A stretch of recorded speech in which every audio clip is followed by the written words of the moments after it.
बहुत प्रतीक्षा कर रहे होंगे आप सब लोग कि ईएमआरएस की तरफ से वैकेंसी को लेकर के कोई आधिकारिक जानकारी मिल जाए। कब वैकेंसी आएगी, कब उसका एग्जाम होगा, हमें किस हिसाब से तैयारी करनी चाहिए, हमारे पास कितना टाइम है, ताकि हम ईएमआरएस में जो अच्छे खासे पद निकलने वाले हैं उन पदों के लिए अपना एक पद जो है वो अपने लिए कंफर्म कर सकें, निश्चित कर सके कि हमारा ही चयन होना है। तो इसके लिए आप लोग प्रतीक्षा कर रहे हैं, पर ईएमआरएस की तरफ से ऐसी कोई जानकारी अभी तक नहीं मिल रही है कि कब वैकेंसी आ रही है। पर दो ऐसे नोटिस हैं जो ये समझने में सहायता करेंगे हमें कि वैकेंसी को लेकर के चल क्या रहा है, वैकेंसी कब आएगी। तो मैं आप लोगों को बताता हूं विद्यार्थियों, ईएमआरएस की वेबसाइट पर जब हम लोग जाते हैं तो वहां दो ऐसे नोटिस दिखेंगे। एक नोटिस है जो 30 तारीख को जारी किया गया था, 30 जुलाई को।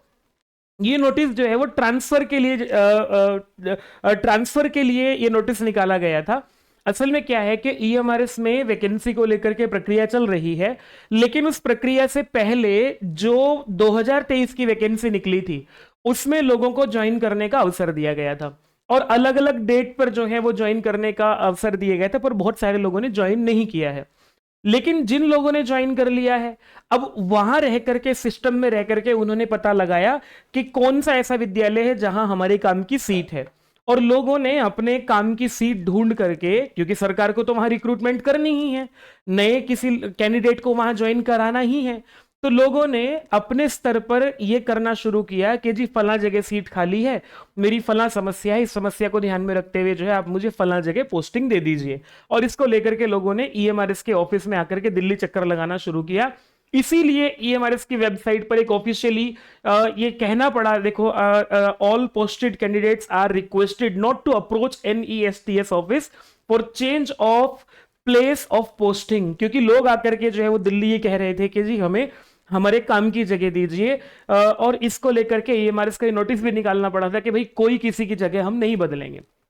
क्योंकि ऐसा करने में जो है, जो डेटा एंट्री होती है, डेटा एंट्री होकर के फिर दूसरी जगह डेटा एंट्री होगी, और इस तरह से करके जो है वो टोटल ये जानकारी निकालने में कि कहां कितने अध्यापकों की ज्वाइनिंग हो गई है और कहां कितनी सीट खाली है, इसमें और समय लगेगा। और जैसे ही ये समय बढ़ता चला जाएगा, नई वैकेंसी के लिए जो है वो डेट आगे खिसकती चली जाएगी। तो इसीलिए ईएमआरएस ने नोटिफिकेशन जारी करके जो है, नोटिस जारी करके कहा कि NEST has posted candidates against sanctioned post through the recruitment drive ESSE 2023, and the joining of these candidates is under process. Some references have been received pointing out that state EMRS societies are affecting transfer of recently posted staff. It is clarified that no newly recruitment staff should be transferred from the EMRS where the posting has been made by NESTS to any other EMRS. जहां आप लोगों को एक बार posting दे दी है, मतलब दे दी है, किसी की कोई सुनवाई नहीं होगी कि हमें जो है फला जगह पोस्ट कर दो, फला जगह पोस्ट कर दो।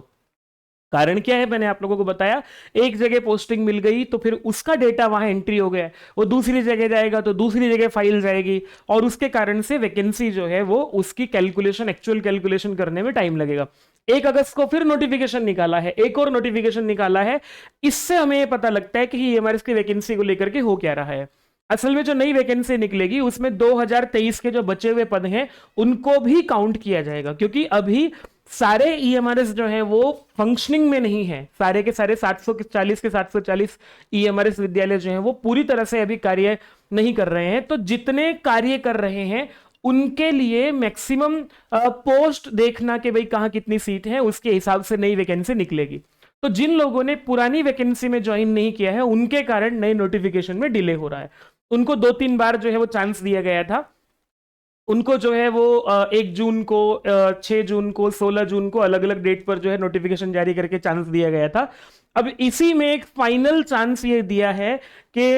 Who did not join duties in EMRS as on the date to join the before 14 अगस्त 2024। तो ये कहा गया है कि अगर आप लोगों ने अभी तक ज्वाइन नहीं किया है, जिनको 1 जून, 6 जून, 16 जून के दायरे में रह करके नोटिस जारी करके कहा गया था कि आप लोग ज्वाइन कर लीजिए, और अगर उन्होंने ज्वाइन नहीं किया है तो उनको अब लास्ट डेट जो है वो 14 अगस्त हम दे रहे हैं। जिसने 14 अगस्त तक ज्वाइन नहीं किया तो उसकी पोस्ट जो है वो विड्रॉ हो जाएगी। EMRS shall be withdrawn, failing which it would be presumed that the candidates are not interested in the offer made and offer of appointment in EMRS shall be withdrawn, कि भाई अगर आप 14 अगस्त तक भी ज्वाइन नहीं करते हैं तो ये माना जाएगा आप इंटरेस्टेड नहीं है जॉब करने के लिए ईएमआरएस में, और आपकी पोस्ट को विदड्रॉ करके फिर जो है वो अगली वैकेंसी के लिए इस पोस्ट को फिर खाली रखा जाएगा। अब अगर ये 14 अगस्त पोस्ट है विद्यार्थियों, तो जिसने 14 अगस्त तक ज्वाइन नहीं किया है, हफ्ते 10 दिन में सारा डाटा कंपाइल करके जो है हम ये मान सकते हैं कि अगस्त के लास्ट में जो है वो वैकेंसी आप लोगों को देखने को मिल सकती है, क्योंकि ये सरकार के ऊपर दबाव भी बहुत है। ईएमआरएस के ऑफिस जाकर के जो है वो बहुत सारे लोग बार बार अप्रोच भी कर रहे हैं। तो एक तो ये हुआ कि नई वैकेंसी की बात, और जो पुराने लोग हैं जो 2023 में जिन्होंने ज्वाइन किया है या वो अपने अलग अलग जगह पर ट्रांसफर लेने की कोशिश कर रहे हैं, तो उनको निराशा ही हाथ लगी है। उनको अब कई नई जगह जो है वो पोस्टिंग नहीं मिलने वाली है। तो विद्यार्थियों इसी कारण से डिले हो रहा था कि काफी सारे लोगों ने ज्वाइन नहीं किया है, क्योंकि इसी दौरान अलग अलग राज्यों में जो है वो एग्जाम का वो आ गया है। जैसे कि हरियाणा में अभी निकला है, रिजल्ट निकल गया है, तो वहां बहुत सारे लोग ज्वाइन करने वाले हैं। तो इस तरह से कई अपनी अपनी अलग अलग स्थितियां हैं सबकी, इस कारण से कुछ लोगों ने ज्वाइन नहीं किया है, तो उनकी पोस्ट पर अब फाइनली नई वैकेंसी निकाली जाएगी। तो अगस्त लास्ट तक आप लोग मान करके चलिए, पर मेरा कहना यह है अपनी तैयारी करते रहिएगा, हो सकता है दिसंबर में आप लोगों को ईएमआरएस फिर से एग्जाम ले रहा हो। नमस्ते, चैनल को सब्सक्राइब कीजिएगा, आगे जो भी ऑथेंटिक न्यूज होगी वो आप लोगों तक पहुंचाई जाएगी।